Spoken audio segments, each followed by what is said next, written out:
Hello everyone, मेरा नाम है वी ट्रेडर।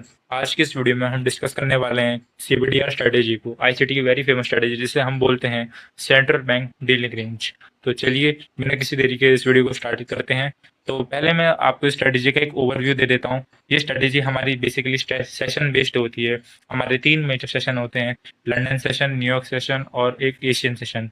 एशिया सेशन हमारा सुबह के टाइम होता है, लंदन सेशन हमारे दोपहर के टाइम ओपन होता है, और जो हमारा न्यूयॉर्क सेशन होता है वो हमारे 6:30 से शाम को अप्रॉक्स ओपन होता है।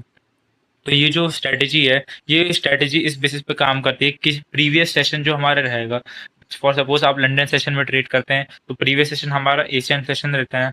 अगर एशिया सेशन के हाई या लो की लिक्विडिटी स्वीप होगी, एक डिस्प्लेसमेंट आता है। स्ट्रॉन्ग डिस्प्लेसमेंट आने के बाद प्राइस अगर एक एफवीजी या फिर किसी भी एक ऑर्डर ब्लॉक को टैप करता है, उस पर हमें एंटर होना है और बहुत ही अच्छा, बहुत ही प्यारा रिस्क टू रिवॉर्ड हमें देखने को मिलता है लंदन सेशन के लो तक, सॉरी एशिया सेशन के लो तक। तो इस स्ट्रेटेजी का मैं आपको एक विजुअल रिप्रेजेंटेशन भी दूंगा, ड्रॉ करके दिखाऊंगा कि कैसे दिखती है स्ट्रेटेजी।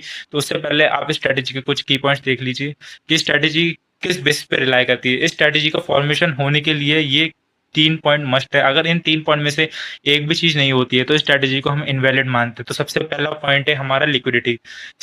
प्रीवियस सेशन के हाई की या लो की लिक्विडिटी लेना मस्ट है।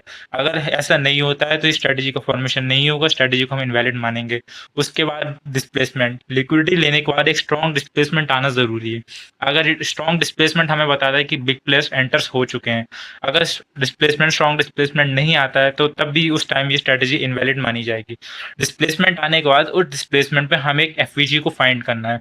उस एफवीजी पे हम एंटर होके एफवीजी के लो का स्टॉप लॉस रख के जो हमारा फिर टारगेट रहेगा वो हमारा रहेगा नेक्स्ट स्विंग हाई या फिर नेक्स्ट ब्रेक ऑफ स्ट्रक्चर। आप नेक्स्ट क्या कहते हैं, एशियन सेशन के लो तक का भी टारगेट रख सकते हैं, लेकिन जो आपका जो अच्छा टारगेट रहेगा वो नेक्स्ट ब्रेक ऑफ स्ट्रक्चर तक ही रहेगा।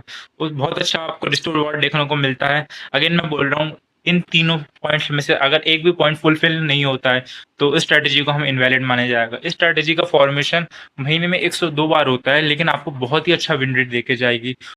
अप ट्रेंड के लिए जैसे कि आप देख सकते हैं, ये जो हमारा रेड बॉक्स है, ये रेड बॉक्स हमारे, सपोज करिए ये एशियन सेशन है।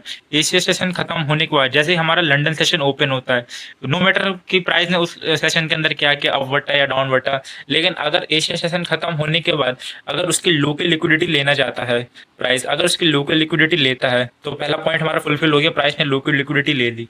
लो की लिक्विडिटी लेने के बाद एक स्ट्रॉन्ग डिस्प्लेसमेंट आया, दूसरा पॉइंट हमारा यहाँ फुलफिल हो जाता है। स्ट्रॉन्ग डिस्प्लेसमेंट आने के बाद we will look for an FVG in this area. अगर हमें एक स्ट्रॉन्ग एफवीजी मिलता है, एफवीजी पे आकर एक प्राइस हमें अच्छा क्या कहता है रिजेक्शन शो करता है, वहां पे हम एंटर करेंगे।